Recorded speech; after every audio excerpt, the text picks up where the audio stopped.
Current અફેર્સની વધુ માહિતી મેળવવા માટે જોતા રહો અમારી યુટ્યુબ ચેનલ આઈસીઈ રાજકોટ અને અમારી ચેનલને સબસ્ક્રાઇબ કરો અને બેલ આઇકોન પ્રેસ કરો જેથી દરેક નવા વિડીયોની નોટિફિકેશન મેળવી શકો. નમસ્તે, સત શ્રી અકાલ, આદાબ. આપ જોઈ રહ્યા છો આઈસીઈ કરંટ ન્યૂઝ. હું અમિત કટારિયા આપનું હાર્દિક સ્વાગત કરું છું. આપ જાણો છો કે રોજ આપણે કરંટ અફેર્સના નવા મુદ્દાઓ સાથે હાજર થઈ જઈએ છીએ. આપને સ્વાભાવિક પણ એ પ્રશ્ન થતો હશે કે કેમ થોડાક સમયથી ક્વેશ્ચન્સના આન્સર અમે અહીંયા નથી આપી રહ્યા. જી હા, એ એટલા માટે નથી આપી રહ્યા કારણ કે આપના પ્રશ્નોના માધ્યમથી માત્ર એવું નથી કે અમે જ આપને જવાબ આપીએ છીએ. આપના પ્રશ્નોના માધ્યમથી સતત અમે પણ નવું શીખતા રહીએ છીએ, અમને પણ નવું શીખવાનો ઉત્સાહ આવે છે. તેથી અમારી આપને હાર્દિક વિનંતી છે કે એવા પ્રશ્નો પૂછો કે જેથી અમે પણ શીખતા રહીએ, અમે પણ તમારી સાથે જ જે છે જ્ઞાનના પ્રકાશ તરફ દોટ મૂકી શકીએ. એ ધ્યાન રહે કે અહીંયા એવું બિલકુલ નથી કે જ્ઞાનના પ્રકાશને પામવા માટે હું કોઈ દીવાદાંડી હોય અને આપ યાત્રિકો હોય. જી ના, એવું જરૂરી નથી. હું પણ આપની સાથે જ આ જ્ઞાનની યાત્રામાં સાથે જ જોડાયેલો છો તેવી આશા રાખું છું. આપના ખૂબ જ સારા કન્સેપ્ચ્યુઅલ પ્રશ્નોની આશા રાખું છું. ચાલો આજે આપણે કરંટ અફેર્સના નવા મુદ્દા તરફ આગળ વધીએ. આજે આપણો જે પહેલો મુદ્દો છે એ સ્વાભાવિકપણે ખાસ ધ્યાન રહે કે આંતરરાષ્ટ્રીય સંબંધો સાથે સંકળાયેલો છે અને આ મુદ્દો સાથે સાથે ભારતના ડિફેન્સ સાથે પણ સંકળાયેલો છે. જી હા, એ ઘટના આપને યાદ જ હશે, આપના મસ્તિષ્કમાં તાદૃશ્ય જ હશે કે હાલમાં ભારત અને ચીન વચ્ચે જે વિવાદ ચાલી રહ્યો છે તેને લઈને જ ભારતીય સરકારે અમુક હથિયારો રશિયા પાસેથી મંગાવવાનું નક્કી કરેલું છે, નિશ્ચય કરેલો છે. જે હથિયારો વિશે હું આપને જણાવી ચૂક્યો છું, જેમાં અમુક MiG-29 પ્રકારના પ્લેન્સ છે, એ ઉપરાંત સુખોઈ 30 MKI પ્રકારના વિમાન પણ તેમાં સામેલ છે. એ પણ ખાસ ધ્યાન રહે કે આપણે યુનાઇટેડ સ્ટેટ્સ ઓફ અમેરિકાના મેજર ડિફેન્સ પાર્ટનર પણ છીએ. જી હા, બિલકુલ ન ભૂલાય, મેં આપને કહેલું છે કે ભારત ખૂબ જ ઓછા રાષ્ટ્રોમાંનો એક એવો રાષ્ટ્ર છે કે જે બંને અમેરિકા અને રશિયા જે એકબીજાના દુશ્મન છે તે બંને સાથે ખૂબ જ સારા સંબંધો ધરાવે છે અને તેમની બનાવેલી ડિફેન્સ સિસ્ટમ્સનો ઉપયોગ પણ કરે છે.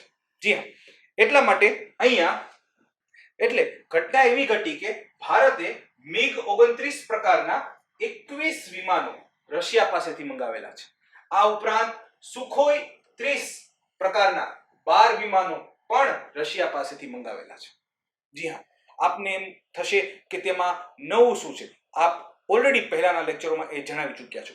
જી, જણાવી ચૂક્યા છીએ, પરંતુ એક નાનકડી સમસ્યા જે ભારતની આંતરરાષ્ટ્રીય નીતિઓ સાથે ઉદ્ભવી છે તે આજે જણાવવાનો ઉદ્દેશ્ય છે. જો કાટસા,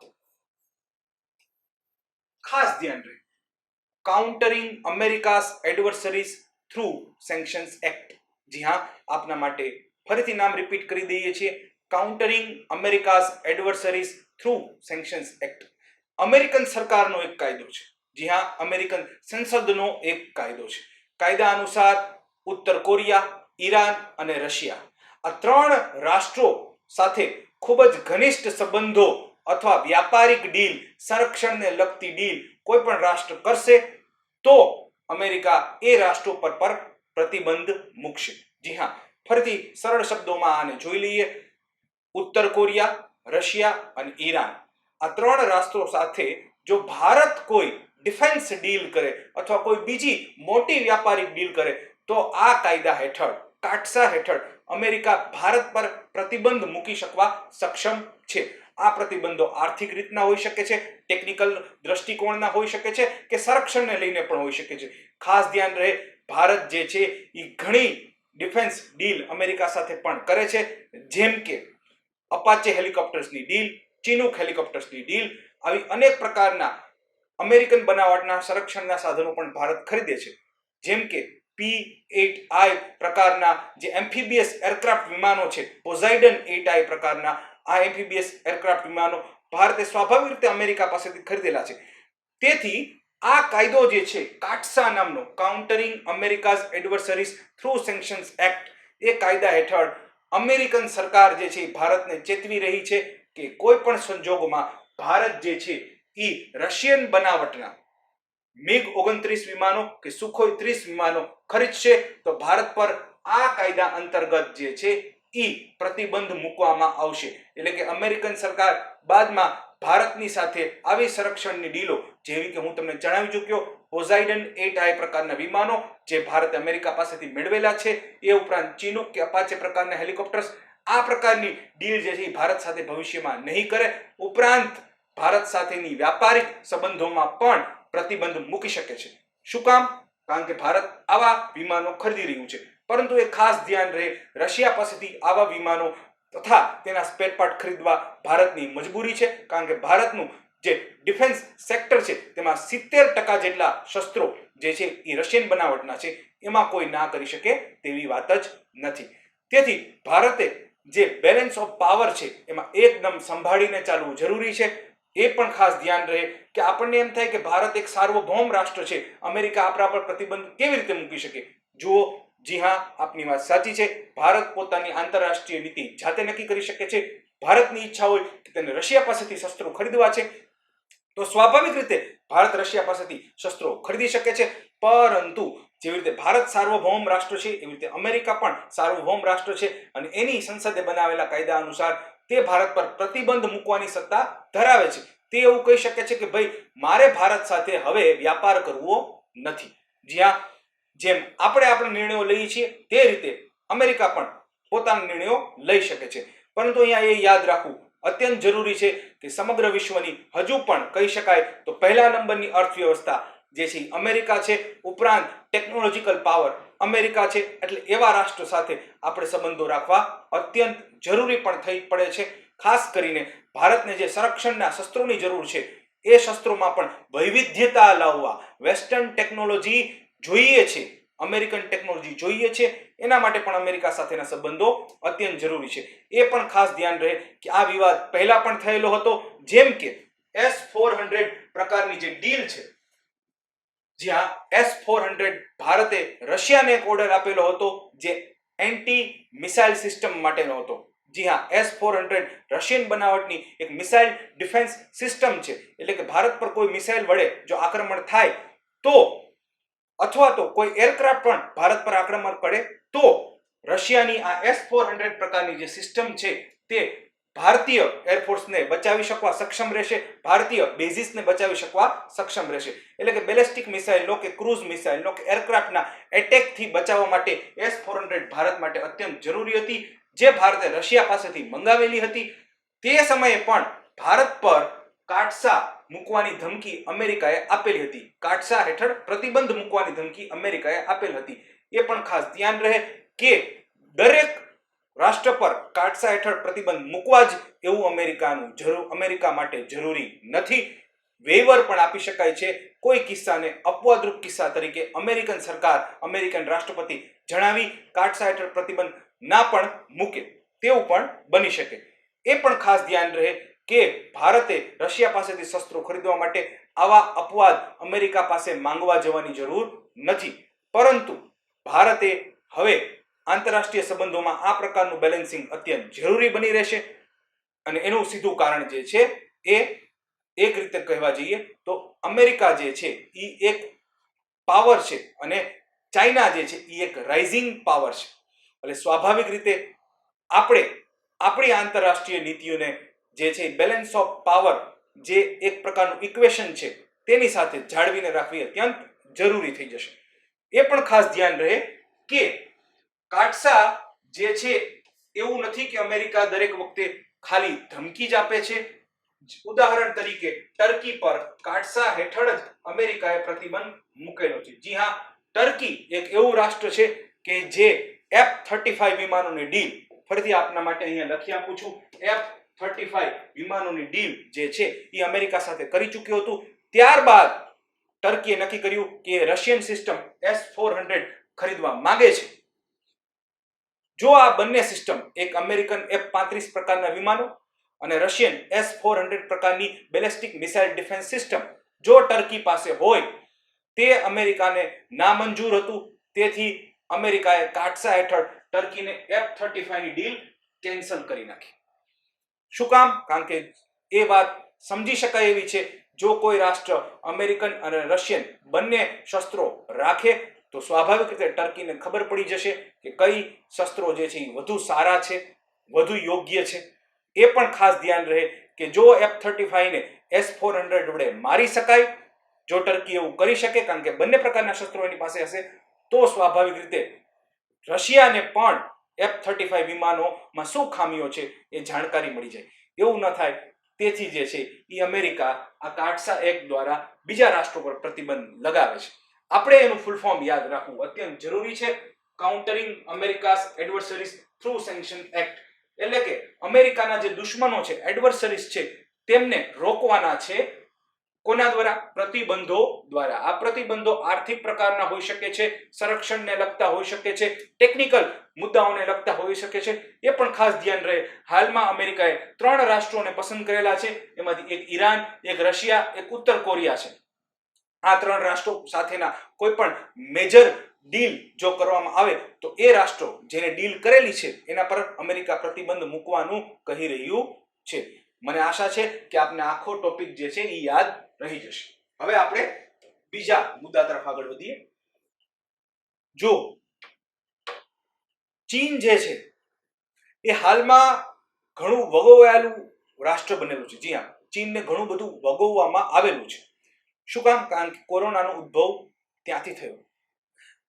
આ જે હું મુદ્દો આપને કહેવા જઈ રહ્યો છું તેનો ઉદ્દેશ્ય બિલકુલ એવો નથી કે કોઈ રાષ્ટ્રને વધુ વગોવવામાં આવે, પરંતુ ખૂબ જ અફસોસજનક વાત, ખૂબ જ અફસોસજનક ઘટના એ ઘટી છે કે ચીનમાંથી જે છે એ બીજો મહામારીનો કિસ્સો બહાર આવી શકે તેવી શક્યતાઓ ઊભી થઈ છે.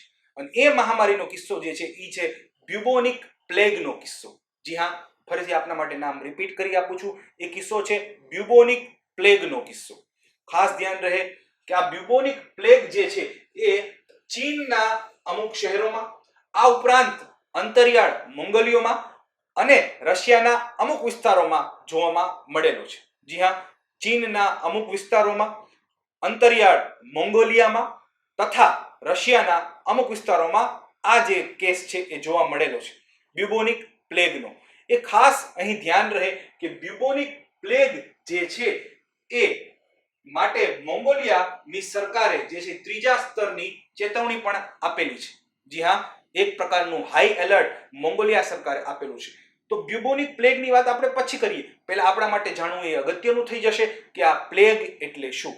ખાસ ધ્યાન રહે, પ્લેગ જે છે એ યર્સેનિયા પેસ્ટિસ નામના એક બેક્ટેરિયાથી થતો રોગ છે. જી હા, આપના માટે હું ફરીથી જણાવી આપું છું. યર્સેનિયા પેસ્ટિસ નામના બેક્ટેરિયાથી થતો રોગ છે.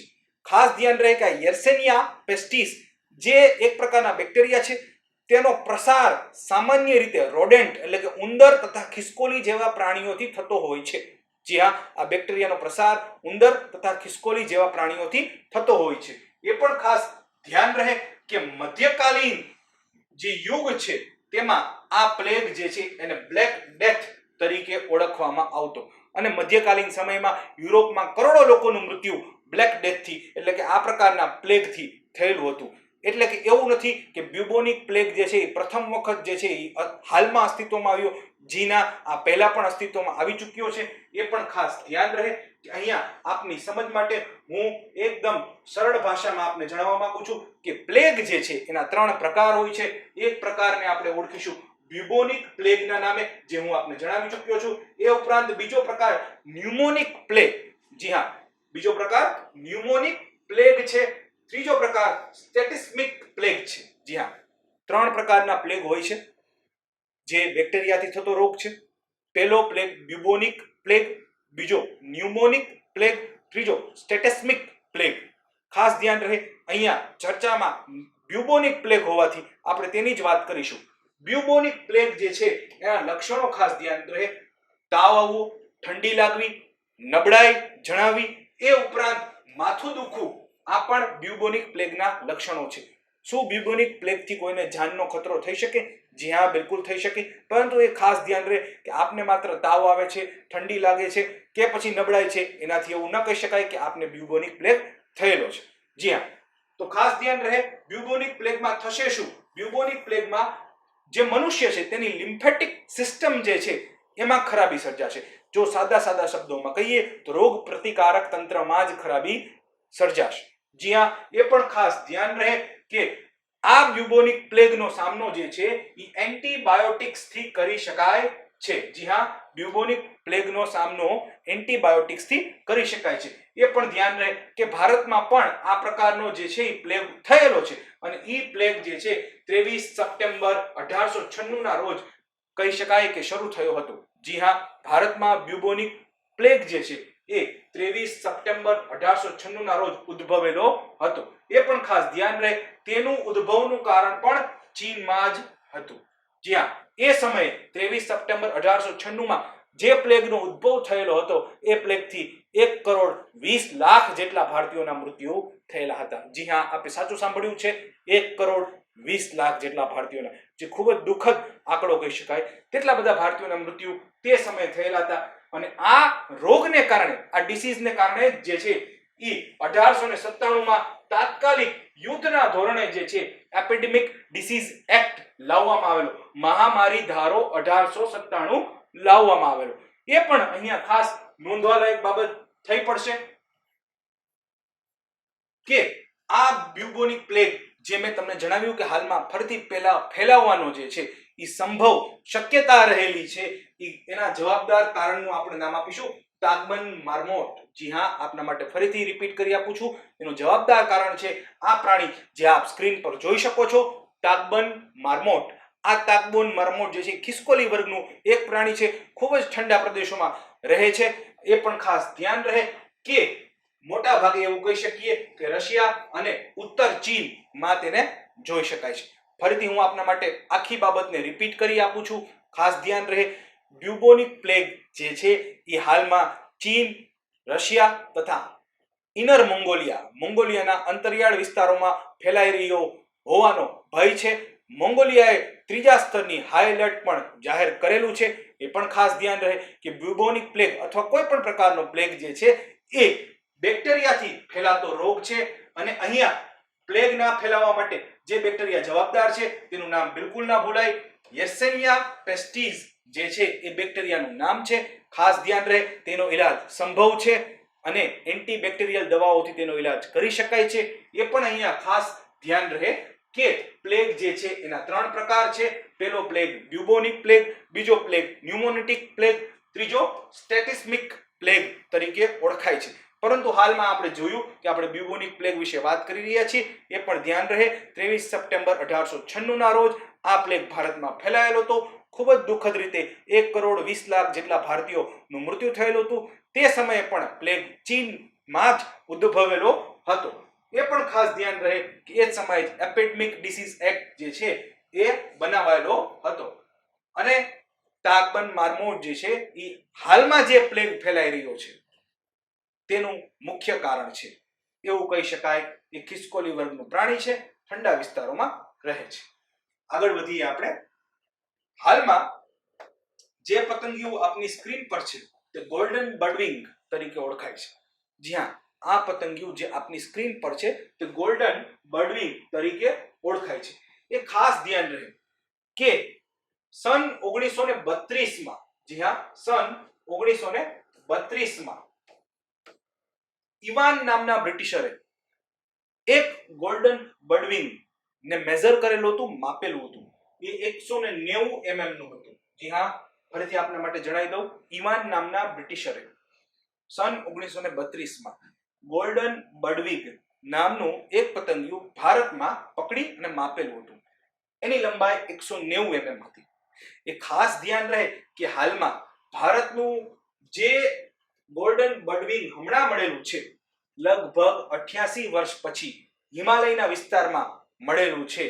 તે હાલ ભારતનું સૌથી મોટું પતંગિયું બન્યું 194 લંબાઈ સાથે. જી હા, ભારતનું સૌથી મોટું પતંગિયું 194 સાથે સૌથી મોટું બન્યું, જે ડીડી હાટ ઉત્તરાખંડમાંથી મળી આવ્યું છે.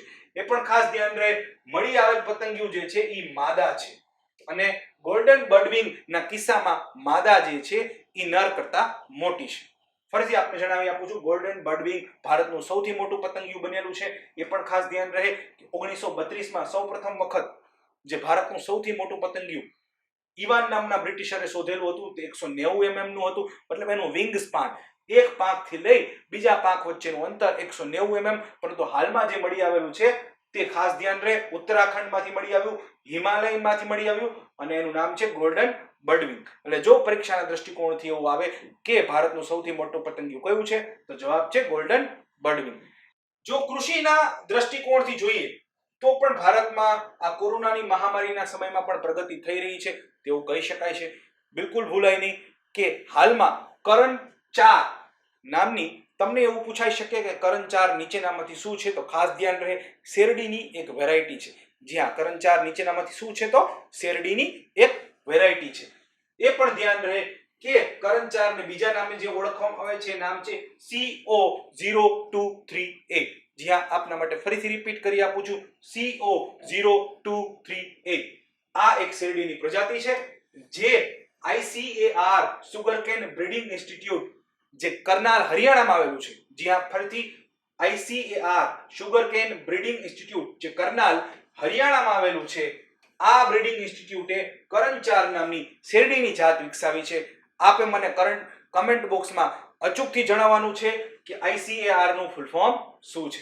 બિલકુલ ભૂલાય નહીં, અહીંયા જે ICAR sugarcane breeding institute Karnal હરિયાણામાં આવેલી છે જેને આ શેરડીની કરણ 4 પ્રકારની જાતિ વિકસાવેલી છે તે ICAR નું ફૂલ ફોર્મ આપ મને કમેન્ટ બોક્સમાં અચૂકથી જણાવજો.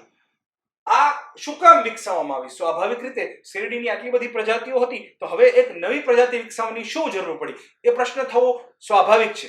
તો અહીંયા ખાસ ધ્યાન રહે કે આ જે શેરડીની પ્રજાતિ છે તે જલ્દી પરિપક્વ થાય છે, ખૂબ જ જલ્દીથી ગ્રો કરે છે, ઉગે છે, તે વધુ ઉત્પાદન થાય છે. મતલબ કિલોના હિસાબે કે મણના હિસાબે જોવા જઈએ તો ખૂબ જ ઓછા સમયમાં વધુ ઉત્પાદન થાય છે. એટલું જ નહીં, જે સુગરકેનનો જ્યુસ છે એ આ શેરડીની પ્રજાતિમાં વધુ માત્રામાં મળી આવે છે, જેથી વધુ ખાંડ બનાવી શકાય છે.